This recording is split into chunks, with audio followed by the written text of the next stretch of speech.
Assalamualaikum warahmatullahi wabarakatuh. Kisah pencuri gokil yang dinikahkan Rasulullah Shallallahu Alaihi Wasallam dengan wanita cantik. Dahulu di masa Rasulullah Shallallahu Alaihi Wasallam, ada seorang pencuri yang ingin sekali bertobat kepada Allah Subhanahu Wa Taala. Ia kemudian datang ke Masjid Nabawi untuk mengikuti pengajian Nabi Muhammad Shallallahu Alaihi Wasallam. Di majelis itu, Rasul bersabda, "Barang siapa meninggalkan sesuatu yang haram karena Allah, maka suatu ketika dia akan memperoleh yang haram itu dalam keadaan halal." Mendengar ceramah Nabi, pemuda itu tidak begitu faham akan kata-kata Nabi itu. Ketika selesai menghadiri majelis Nabi, perut pemuda pencuri merasa lapar. Ia lalu keluar dari masjid demi mengatasi rasa laparnya. Malam terlihat semakin larut. Pemuda itu berjalan menyusuri sebuah gang. Dan tiba-tiba ia melihat ada sebuah rumah yang pintunya sedikit terbuka dan tidak dikunci. Kemudian muncullah rasa ingin mencuri atau tidak. Ia lalu sadar tak boleh mencuri lagi karena sudah taubat. Tapi tiba-tiba terdengar bisikan suara. Kalau kamu tidak maling, mungkin akan ada maling lainnya yang belum pasti sepertimu. Otak pemuda itu kembali berputar dan akhirnya memilih ingin memberitahu penghuni rumah agar mengancing rumahnya karena sudah larut malam. Ketika sang pemuda pencuri mau mengucapkan salam, tiba-tiba muncul kembali suara aneh. "Wahai pemuda, bagaimana jika kenyataannya di dalam ada pencuri dan pintu itu dibuka oleh pencuri itu? Jika kamu memberi salam, maka tentu dia akan kaget dan menyembunyikan diri. Lebih baiknya jika kamu masuk secara diam-diam dan memergoki dia dengan menangkapnya." Kemudian pemuda pencuri itu masuk ke dalam rumah yang luas itu tanpa bersuara. Saat di dalam rumah ia melihat ada banyak makanan di atas meja. Lalu muncullah keinginan untuk mencuri makanan itu. Tetapi ia tetap bersikokoh tidak boleh maling lagi. Di dalam rumah ternyata tidak ada pencuri lain. Berarti benar rumah tidak terkunci karena pemiliknya lalai. Nah, saat itu barulah sang pemuda mengingatkan pemilik rumah atas kelalaiannya. Tapi tiba-tiba terdengar ada suara halus berdengkur di sebuah tempat tidur. Sang pemuda lalu berjalan mendekati ranjang tidur itu. Dan tidak disangka dilihatnya ada seorang wanita cantik yang sedang tertidur. Kondisi wanita itu hanya mengenakan pakaian tidur yang tidak begitu menutupi seluruh bagian tubuhnya. Kemudian timbullah pikiran kotor dalam diri sang pemuda. Jantungnya berdetak kencang. Seketika ia menahan. "Enggak, aku enggak boleh melakukan hal ini. Aku ingin bertobat dan enggak mau lagi menumpuk dosa yang sudah ada." Tidak, pemuda itu lalu memutuskan untuk pergi keluar lalu mengucapkan salam dari luar. Tiba-tiba ada suara aneh muncul memujuk untuk mencuri makanan lagi. Tapi pemuda itu bersikukuh tak mau melakukannya lagi karena tak mungkin Tuhan menyuruh maling. Itu pasti suara bisikan setan.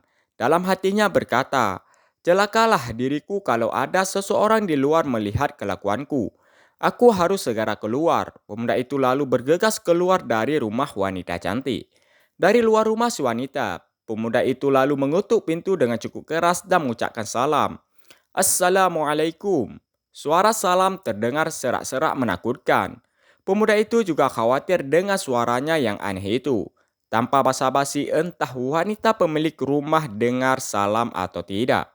Pemuda lalu bergegas pergi kembali ke Masjid Nabawi dengan hati yang lega. Akhirnya tak ada orang lain yang memergoki dirinya saat melakukan perbuatan yang diperintah suara gaib tadi. Sesampainya di Masjid Nabawi, pemuda pencuri itu melihat Nabi Muhammad SAW tengah melaksanakan sholat. Terlihat juga ada seseorang yang tengah membaca Al-Quran sembari menangis. Dan di sisi lain terlihat pula para sahabat dan kaum suffah tengah terlelap tidur. Para pemuda pencuri itu masih terasa lapar. Tapi alhamdulillah tadi Allah selamatkan dia dari perbuatan dosa. Ia lalu duduk dekat pintu berdekatan dengan orang yang tengah baca Al-Quran tadi. Ia lalu melamun sembari mendengar lantunan ayat-ayat suci Al-Quran yang tengah dibaca, yaitu Quran Surah Ibrahim ayat 21 sampai 22. Mendengar ayat-ayat suci itu, tersentaklah hati pemuda pencuri itu. Hatinya bergetar seakan-akan Allah tengah berbicara kepadanya. "Engkau berbicara kepadaku, ya Allah. kata di pemuda itu. Hati pemuda itu bertambah bugar, tenang, dan tersentuh. Ia semakin menikmati lantunan ayat suci Al-Quran sampai-sampai ia lupa akan rasa laparnya. Saking nikmat mendengar bacaan Al-Quran. Tiba-tiba bacaan itu terhenti karena terdengar suara salam dan menjawabnya. Terlihat ada seorang wanita dan pria tua yang datang menemui Rasulullah. Ternyata wajah wanita itu adalah wanita yang tadi tertidur di sebuah rumah. Hati pemuda pencuri itu lalu gelisah. Ia khawatir kalau wanita tadi hanya pura-pura tidur dan mengetahui wajahnya. Tubuh pemuda bertambah gemetar. Apakah ia pria tua itu lelah memergoki dirinya saat masuk ke rumah si wanita? Pemuda itu gemetar bagai patung. Di sisi lain orang yang tadi baca Al-Quran sudah mau tidur dan mendengkur. Celaka pikiran dan hati pemuda pencuri kacau balau saat terlihat wanita dan pria tua bercakap dengan Nabi Muhammad SAW. Tidak terduga, tiba-tiba Nabi memanggil pemuda itu untuk mendekat. Perasaan takut dan yang aneh-aneh tambah bermunculan. Sembari mendekat, terdengar pula percakapan si wanita kepada Nabi. Benar ya Rasulullah, diriku sangat takut waktu itu. Aku mimpi bahwa rumahku dimasuki seorang pencuri. Ia lalu mendekati dan hendak memperkosaku. Saat aku memberontak, ternyata peristiwa itu hanya mimpi. Tapi saat aku lihat sekitarku, ternyata pintu rumahku terbuka sama persis dengan mimpiku. Dan ada pula suara mengerikan yang membuatku takut. Maka bersegeralah aku pergi ke rumah pamanku untuk meminta carikan suami untukku. Supaya peristiwa yang dimimpiku tidak terjadi kalau ada suami yang melindungiku. Hingga akhirnya beliau paman saya mengajak saya untuk bertemu engkau di sini agar memilihkan seorang calon suami untukku. Tiba-tiba Nabi berkata kepada pemuda mantan pencuri, "Nah, karena sekarang enggak ada laki-laki yang bangun kecuali kamu, maka aku menawarkan kepadamu, maukah dirimu menjadi suaminya?"